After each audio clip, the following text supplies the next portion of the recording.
दोस्तों नमस्कार। मुंबई संगीनों के साए में है, मुंबई सुरक्षा दायरे के साए में है। ना सिर्फ मुंबई बल्कि मुंबई, पुणे, नासिक, कल्याण, ठाणे सभी जगहों पर धारा 144 भी लगा दी गई है। सुरक्षा की यह व्यवस्था इसलिए की गई है क्योंकि शिवसैनिक सड़क पर है, और शिवसैनिक सड़क पर इसलिए है कि उसकी सत्ता डोल रही है, और डोलती हुई सत्ता को बचाने की आखिरी लड़ाई मुंबई देख रही है। उसे इंतजार गुवाहाटी का है, जहां से विधायक लौटे और उसके बाद मुंबई में कौन सी परिस्थिति कानूनी तौर पर और कौन सी परिस्थिति शिवसैनिकों के तर्ज पर देखी जाए, इसका भी फैसला होना है।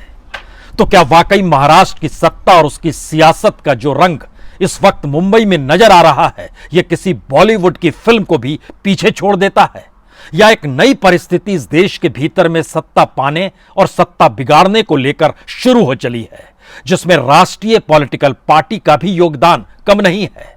और अभी तो उसकी एंट्री हुई ही नहीं है, जिसकी राजनीतिक सत्ता इस देश पर चलती है। यानी एक तरफ महाराष्ट्र की सत्ता संभाले शिवसेना, दूसरी तरफ देश की सत्ता संभाले बीजेपी। बीजेपी की एंट्री अभी हुई नहीं है, लेकिन शिवसैनिक सड़क पर है। शुरुआती दौर में जिला अध्यक्ष जो शिवसेना के थे उनसे मुलाकात करना, उसके बाद राष्ट्रीय कार्यकारिणी बुलाना, और कल युवा शिवसैनिकों के लिए मीटिंग का बंदोबस्त करना।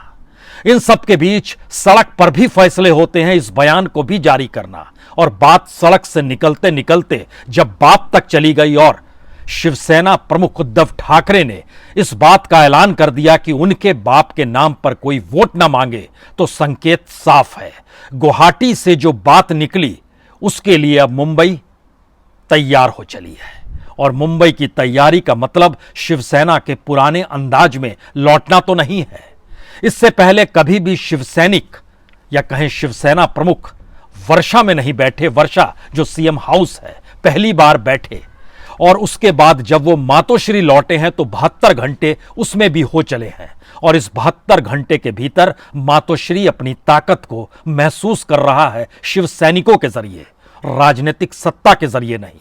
राजनीतिक सत्ता तो आती जाती रहती है, लेकिन शिवसैनिकों की ताकत, जिसे बाला साहब ठाकरे ने बीते 60-70 बरस में अपने खून से सींचा, पसीने से सींचा, शिवसैनिक मराठी मानुष के नाम पर होते हुए हिंदुत्व की डोर को थामने के लिए बेचैन दिखा, सारे प्रस्ताव आज राष्ट्रीय कार्यकारिणी में रखे गए, और प्रस्ताव एक के बाद एक पास हो गए। विश्वास उद्धव ठाकरे पर है, सभी ने कहा है। बागियों को लेकर फैसला उद्धव ठाकरे करेंगे, सभी ने कहा सही है। जो नाम दिया गया गुवाहाटी में, उनकी अपनी पॉलिटिकल पार्टी जो बागी निकले हैं वो कह रहे हैं कि हम शिवसेना बाला साहब हैं, तो उद्धव ठाकरे ने उसके बाद हुंकार लगाई और सीधे तौर पर कहा, बाप मेरे हैं, शिवसेना के बाप हैं, वो आपके बाप नहीं है। आप अपने बाप के नाम पर वोट मांगना है मांग लीजिए, लेकिन हमारे बाप का इस्तेमाल इस राजनीति के लिए मत कीजिए जहां आप नाथ से दास हो गए हैं। जी, यह तर्जुमा एक नाथ को लेकर था, जिनका मानना है कि वह बीजेपी के दास हो गए हैं, और बीजेपी की एंट्री अभी राजनीतिक तौर पर हुई नहीं है, क्योंकि बीजेपी इस देश की सत्ता को चलाती है। तो नजरिया कई लोगों के जहन में होगा, क्या वाकई महाराष्ट्र के हालात कानूनी तौर पर इतने बिगड़ सकते हैं जब वहां पर राष्ट्रपति शासन लगाने की गुहार राज्यपाल भी कर दे? अभी तो चंद नेता कर रहे हैं, और देश का गृह मंत्रालय सक्रिय हो जाए, यानी देश के गृह मंत्री अमित शाह सक्रिय हो जाएं, और बीजेपी से जो मुलाकात का सिलसिला चला है उसमें देवेंद्र फडणवीस ने पहली, दूसरी, तीसरी 3 मुलाकातें इस दौर में जो की, वह देश के गृह मंत्री अमित शाह से ही की। तो क्या वाकई महाराष्ट्र की राजनीति अब करवट ले रही है? क्या वाकई महाराष्ट्र के भीतर शिवसेना आखिरी लड़ाई लड़ रही है? क्या वाकई बागियों को लेकर और बीजेपी की रणनीति को मात देने के लिए एक आखिरी प्रहार के तौर पर शिवसेना शिवसैनिकों को तैयार कर रही है? और उसकी सक्रियता क्या इस बात को बताने निकली है कि वो पुरानी परिस्थितियों में लौटना भी चाहती है, और अपनी ताकत सरकार से कहीं ज्यादा रखते हुए इस बात का भी अब एहसास कराना चाहती है कि शिवसेना जब तक है तब तक मातोश्री की ताकत में कोई कमी नहीं आएगी, वर्षा बंगला चाहे छोड़ दिया जाए। इन परिस्थितियों के भीतर कई सवाल एक साथ हैं, क्योंकि कल 5 से 6 विधायकों के घरों पर या दफ्तरों पर, घर पर नहीं कहें, घर में जो दफ्तर था उस पर हमले जरूर हुए। पोस्टर भी फाड़े गए कई जगहों पर, जो बागी जो शिवसेना से निकले हैं और अपनी पॉलिटिकल पार्टी बनाना चाहते हैं। और आज के दिन भी कल्याण के सांसद श्रीकांत शिंदे, जो कि एकनाथ शिंदे के बेटे हैं, वहां पर उनके घर पर भी हमला हुआ। हमला करने वाले वही शिव सैनिक जिनकी सत्ता इस वक्त महाराष्ट्र में है, कांग्रेस और एनसीपी के बूते। ठाणे में भी, उल्लासनगर के इलाके में भी हिंसा हुई, पुलिस सक्रिय हो गई। पुणे के इलाके में तानाजी सामंत जो हैं, उनके घर पर नहीं बल्कि उनके दफ्तर पर जो हमला हुआ और जिस तर्ज पर हुआ, उसने कई मैसेज एक के बाद एक देने शुरू किए। लेकिन इसके ठीक समानांतर राष्ट्रीय कार्यकारिणी में जब डिप्टी स्पीकर के जरिए 16 एमएलएस को नोटिस दे दिया गया और कहा गया कि आप सोमवार तक जवाब दीजिए, और इसके ठीक समानांतर शिवसेना ने अपने तौर पर कहा कि जब बाला साहब का इस्तेमाल जो पॉलिटिकल पार्टी बनाकर करना चाहता है, अब दरवाजा खटखटाया जाएगा चुनाव आयोग का। 3-4 बातों पर गौर करने की जरूरत है। इस देश के भीतर में राजनीतिक सत्ता जिसमें केंद्र के पास, और वह भी प्रधानमंत्री मोदी और अमित शाह की जोड़ी जिस रूप में तमाम राज्यों में, लगभग 7 राज्यों में वह अपने ऑपरेशन के जरिए सत्ता पलट चुकी है, क्या उसकी खामोशी रहेगी? या खामोशी तभी तक रहेगी जब इस बात का एहसास होने लगेगा कि दरअसल शिवसेना कहीं दोबारा सत्ता में तो नहीं आ जाएगी। वह शिवसेना जिसकी अगुवाई उद्धव ठाकरे कर रहे हैं, या फिर वह शिवसेना जिसके 38 विधायक गुवाहाटी में बैठे हैं और वह बीजेपी के साथ खड़े होकर सरकार बनाने के लिए बेचैन है। अगर उस दिशा में कानूनी तौर पर, चुनाव आयोग के तौर पर, अदालती तौर पर, विधानसभा के भीतर स्पीकर के तौर पर, या राज्य में राज्यपाल के तौर पर चीजें चली जाती है, तो बीजेपी खामोश रहेगी। और अगर उसे लगेगा कि चीजें डामाडोल हो रही है, तो उसकी सक्रियता की शुरुआत होगी। क्योंकि जिस दाव को एकनाथ शिंदे के जरिए खेला गया है, ऐसा दाव शायद आने वाले वक्त में इस देश की राजनीति को पलट सकता है। क्योंकि अभी तक मैसेज यही रहा है, जब जब बीजेपी ने दाव खेला, जीत के लिए खेला और जीत उसे मिली। क्या पहली बार हार की परिस्थितियों में विपक्ष की अगुवाई करते हुए उद्धव ठाकरे तो नजर नहीं आ जाएंगे? शरद पवार फिर से जागृत तो नहीं हो जाएंगे? ये सारे सवाल हैं। इन सवालों के अक्स तले जरा महाराष्ट्र की परिस्थिति को समझिए, क्योंकि महाराष्ट्र सबसे ताकतवर ही नहीं, सबसे रईस राज्यों में उसकी शुमारी होती है। वहां की जीडीपी इस देश की तमाम राज्यों की जीडीपी के तुलना में कहीं ज्यादा है। और जब उस पर मशक्कत शुरू की गई कि जितनी बड़ी तादाद में वहां की जीडीपी की मौजूदगी है महाराष्ट्र की सत्ता के साथ, उसमें बीएमसी चुनाव की अपना बजट, वह भी कई राज्यों के बजट पर हावी पड़ता है। और उस बीएमसी पर भी कब्जा करना अब बीजेपी चाहती है। 46,000 करोड़ का बजट है 2022-23 का बीएमसी का। तो क्या वाकई आर्थिक नगरी पर कब्जे की लड़ाई है? क्या वाकई आने वाले वक्त में जो विदेशी निवेश होगा, या इस देश के भीतर में जो भी पैसे की राजनीतिक उगाही होती है, वो मुंबई से हो सकती है और उस पर कब्जे की लड़ाई की एक शुरुआत है? और इसे शिवसेना खोना नहीं चाहती है, क्योंकि शिवसेना ने अगर बीएमसी गंवा दिया और राज्य की सत्ता भी गंवा दी, तो फिर वह कंगाल हो जाएगी। उसके पास सिर्फ शिवसैनिक बचेंगे। बेरोजगार शिवसैनिकों की कतार बहुत लंबी है, क्योंकि महाराष्ट्र में भी बेरोजगारी दर इस देश के राष्ट्रीय बेरोजगारी दर से ऊपर का है। तो क्या इन परिस्थितियों में महाराष्ट्र की सड़कों पर न्याय होगा? और महाराष्ट्र की सड़कों की हिंसा को थामने के लिए वह पुलिस क्या कोई कार्रवाई करेगी, जिस पुलिस के ऊपर वह राजनीतिक सत्ता बैठी हुई है, जिसने आज आदेश दे दिया कि अपने तौर पर सड़क पर भी न्याय, कानून को लेकर भी न्याय, और कानून के दरवाजे को खटखटाने के लिए इलेक्शन कमीशन भी जाएंगे। और शिवसैनिक अगर सड़क पर आकर विरोध कर रहे हैं तो वह उनका अधिकार है, क्योंकि उनके नेता उद्धव ठाकरे को किसी ने आहत किया है। ये किसी कल तक साथ खड़े थे। तो सत्ता के इस मिजाज में जरा राजनीतिक हिंसा और राजनीतिक सत्ता पर काबिज होने की तंत्रों को और मंत्रों को समझने की कोशिश करने की अब जरूरत है। और इसके लिए 3-4 बातें बड़ी महत्वपूर्ण हो चली हैं। आज जब बैठक शुरू हुई, उस बैठक को लेकर कई सवाल थे कि राष्ट्रीय कार्यकारिणी जिन प्रस्ताव को लेकर जा रही है, उन प्रस्ताव के मद्देनजर जब मुहर लग जाएगी तो आगे कौन सी कार्रवाई होगी। इस राष्ट्रीय कार्यकारिणी के भीतर का एक सच बहुत साफ है कि जब तक गुवाहाटी से विधायक मुंबई आते नहीं हैं तब तक हम सिर्फ फैसले ले सकते हैं कि हमें क्या करना है। जब वो आएंगे तो उसके बाद कौन सी कार्रवाई करनी है उस दिशा में बढ़ा जा सकता है। पहली कार्रवाई फैसले के तौर पर इसलिए आई क्योंकि उन्होंने अपनी पॉलिटिकल पार्टी का नाम शिवसेना बाला साहब रखा, और बाला साहब हमारे बाप का नाम है, आपके बाप का नाम नहीं है। इस पर कार्रवाई और फैसला दोनों ले लिया गया। अगला सवाल यह है कि गुवाहाटी में बैठे हुए 38 विधायक जब तक मुंबई में नहीं आते हैं और राजनीतिक सत्ता को किसी भी हालत में ठुकराते हैं या संभालते हैं, नया गठबंधन बनाते हैं या शिवसेना को ही हड़पने की परिस्थिति में लाकर खड़ा करते हैं, और जिस महाशक्ति का जिक्र एकनाथ शिंदे कर रहे थे वह महाशक्ति क्या वाकई अब सक्रिय हो जाएगी? क्योंकि सोमवार को 5:30 बजे तक जिस नोटिस का जवाब देना है एमएलएस के जरिए, यह एक कानूनी प्रक्रिया की शुरुआत होती है। सांगठनिक तौर पर जब परिस्थितियां चुनाव आयोग के दफ्तर में शिवसेना है किसकी, इसको लेकर पहुंचेगा तो जरा ढांचे को समझिए। 19 सांसद हैं शिवसेना के, राज्यसभा में 3 सांसद हैं, विधायक जो हैं 55 हैं, जिसमें से 38 गुवाहाटी में बैठे हुए हैं, और एमएलएस को लेकर भी कहा जा रहा है 3 से 4 एमएलए, 3 से 4 एमपी मूव कर सकते हैं उन बागियों के साथ, जिसमें एक तो एकनाथ शिंदे के बेटे ही हैं। 4 का जिक्र इसलिए हो रहा है क्योंकि इसके अलावे जो एकनाथ शिंदे के बेटे हैं, उनके बेटे के अलावे बाकी 4 सांसद दायरे में आते हैं ईडी के भी। एमएलसी 14 है। चुनाव आयोग इन्हें परखने की कोशिश करेगा या उस परखने की परिस्थिति से पहले चाहती है शिवसेना की कोई फैसला वह ले और उसको लागू कराने के लिए शिवसैनिक अब आगे बढ़ जाए?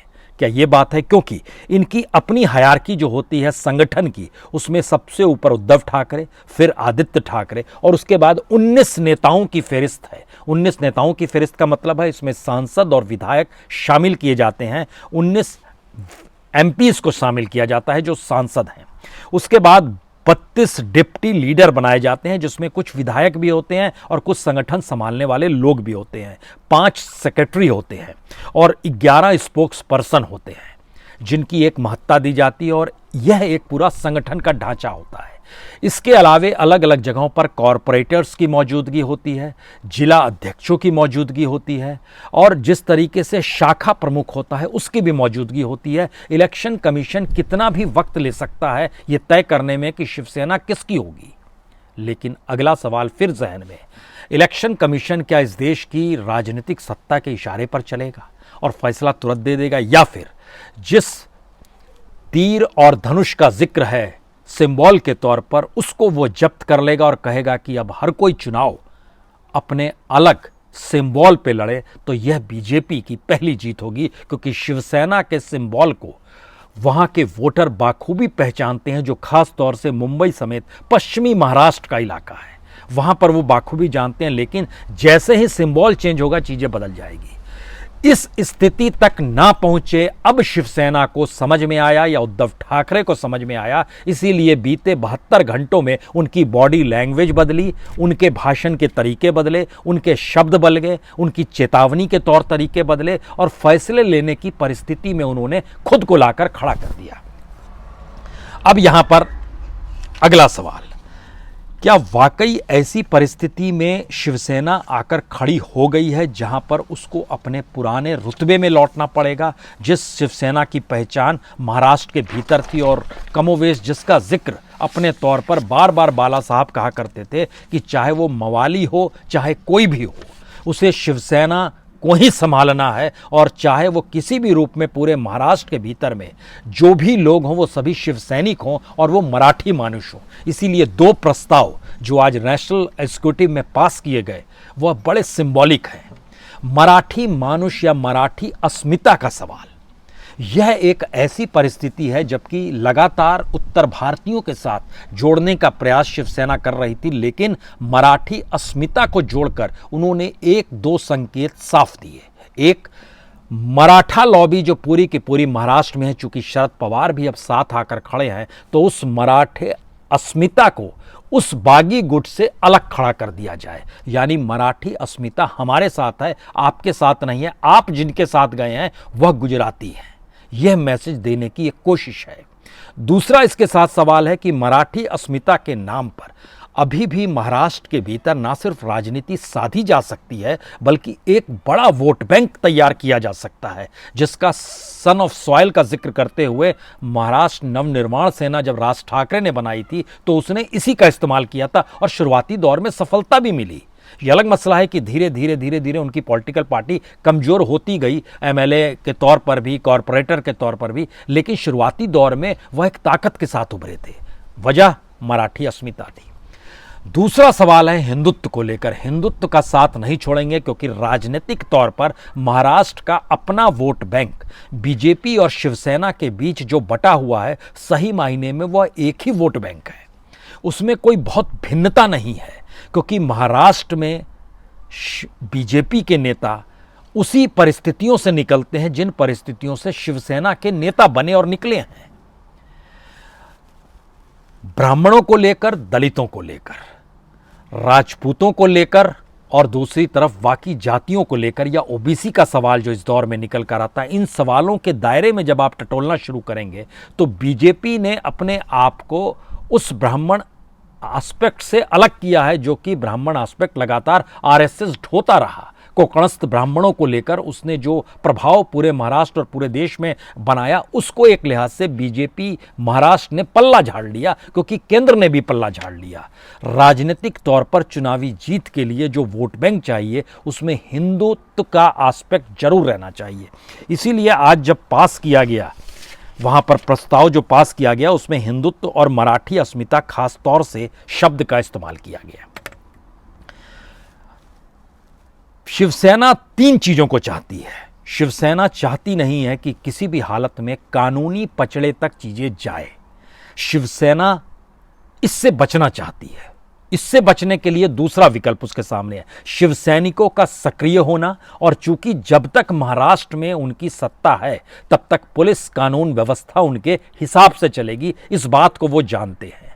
और जब तक राज्यपाल सक्रिय हो उससे पहले एक ऐसा वातावरण बनाया जा सकता है, न सिर्फ मुंबई में बल्कि पूरे महाराष्ट्र में, जहां जहां से विधायक चुनकर पहुंचे हैं गुवाहाटी शिवसेना से होते हुए, उनके भीतर ये डर और भय आना चाहिए कि जब शिवसेना से लड़ना है तो आपको सुरक्षा चाहिए। आप ईडी से डर गए इसलिए क्योंकि आपके पास गलत पैसा रहा होगा, लेकिन जिंदगी से बड़ी पूंजी नहीं होती है। क्या इस सवाल के दायरे में अपने आप को शिवसेना लेकर आएगी? क्योंकि एक वक्त जब बाला साहब ठाकरे से पूछा गया था, अगर कोई शिवसैनिक बगावत करता है तो आप क्या करेंगे, उन्होंने कहा था जिंदा सड़क पे मार डालेंगे। लेकिन उनके रहते हुए छगन भुजबल निकले। उस समय मनोहर जोशी को आगे बढ़ाया गया, उनको बांधा गया, वो वहां से निकले। लेकिन यह भी समझना होगा, छगन भुजबल के पीछे शरद पवार खड़े थे, वही शरद पवार जिन्होंने एक लिहाज से मनोहर जोशी को मुख्यमंत्री बनाने में बाला साहब ठाकरे को राजी किया था। यह भी एक फैक्ट है। दूसरी परिस्थिति है, अगर शिवसैनिक ऐसा वातावरण बना देते हैं जहां पर यह आभास उन विधायकों को होने लगे कि उन्हें गुवाहाटी में जिंदगी नहीं गुजारनी है, वापस मुंबई लौटना है और महाराष्ट्र में रहना है और वहां पर शिवसेना से टकराना है, तो शिवसेना चाहती है किसी भी हालत में यह मामला विधानसभा के भीतर या राज्यपाल तक जाए, उससे पहले यह परिस्थिति और यह वातावरण जरूर बन जाना चाहिए। शिवसैनिकों को लेकर इसीलिए पहले दिन जब सड़क पर फैसले की जिक्र संजय राउत करते हैं, उसके बाद जिला अध्यक्षों को बुलाया जाता है और अब कल युवा शिवसैनिकों को बुलाया गया है, ये मैसेज यही है। सक्रियता अब हर शिवसैनिक के साथ राज्य में होनी है। अब अगला सवाल है, क्या इस पूरी परिस्थिति के भीतर या गुवाहाटी से वो मुंबई सारे विधायक पहुंचे उससे पहले राज्यपाल दखल शुरू करेंगे, या राज्यपाल की कोई ऐसी रिपोर्ट केंद्र में जाएगी, या यहाँ के बीजेपी के नेता केंद्र से गुहार लगाना शुरू कर देंगे कि देखिए कानून व्यवस्था चौपट हो चली है। और खुद उनके नेता जब कहते हैं कि बारूद के सुलगते बम पर बागी बैठे हुए हैं, तो क्यों नहीं माना जाए कि सुलगते हुए बम पर पूरा महाराष्ट्र आकर बैठ गया है और अब इसे संभालने की जरूरत है। शिवसेना अपने पुराने पारंपरिक परिस्थितियों में लौटना चाह रही है और उसे लौटना पड़ेगा। मातोश्री की ताकत को दोबारा जागृत करना पड़ेगा, जिसकी शुरुआत शब्दों के जरिए हुई है। शिवसैनिकों को अपनी पहचान ना खो देने पाने की परिस्थिति में दोबारा खड़े होना पड़ेगा। लेकिन एक आखिरी सवाल यहीं पर असल में पेच फंसा देता है। जब शिवसेना अपने साथ खड़ी होती है तो सामने विरोध के लिए कभी बीजेपी इसके पहले कभी खड़ी नहीं हुई। पहली बार शिवसेना के साथ वह लोग खड़े हैं जो कल तक शिवसेना का विरोध करते थे, उसमें शरद पवार हों या कांग्रेस के नेताओं की पूरी फहरिस्त हो। क्योंकि शिवसेना और शिवसैनिकों की हिंसा का विरोध एनसीपी ने भी किया और शरद पवार ने तब भी किया जब वो कांग्रेस में थे, और कांग्रेस के नेता अपने तौर पर करते आए। और पहली बार कांग्रेस और एनसीपी पूरी ताकत के साथ उद्धव ठाकरे के पीछे आकर खड़ी हो गई है, और उद्धव ठाकरे ने शिवसेना की पारंपरिक परिस्थितियों को सत्ता के लिए तिलांजलि दे दी। इसीलिए ये विधायक निकलकर गुवाहाटी चले गए। अब जब वो लौटेंगे तो उन्हें पुरानी शिवसेना से टकराना होगा। यह इस नई परिस्थिति का एक नया अध्याय है जो नए तरीके से उभरकर सामने आ रहा है। इसीलिए 3 बातों का इंतजार आपको करना होगा। पहला, वो कौन सा दिन होगा जब तय होगा कि गुवाहाटी से विधायक मुंबई आ रहे हैं। दूसरा, जैसे ही पता चलेगा कि विधायक आ रहे हैं, शिवसैनिकों का रवैया क्या होगा। तीसरा, जब वो चल पड़े होंगे और यहां पर जो भी रवैया होगा इसमें राज्यपाल का नजरिया क्या होगा, और केंद्र की पैनी नजर कब दखल देगी महाराष्ट्र की राजनीति में। यही वो इंतजार की घड़ी है जिसको लेकर जब तक कोई फैसला और निर्णय नहीं होता है तब तक स्थितियां शब्दों के जरिए या सड़क पर हिंसा के जरिए या सुरक्षा देने के वादे के साथ पुलिस की सक्रियता या जो सुरक्षा विधायकों को दी गई उनको हटाने के बाद उन परिवारों को, उनके परिवारों को कोई आंच ना आए, इसकी एक बंदोबस्त करने की परिस्थिति से आगे राजनीति बढ़ नहीं पा रही है। बहुत बहुत शुक्रिया, बहुत बहुत शुक्रिया।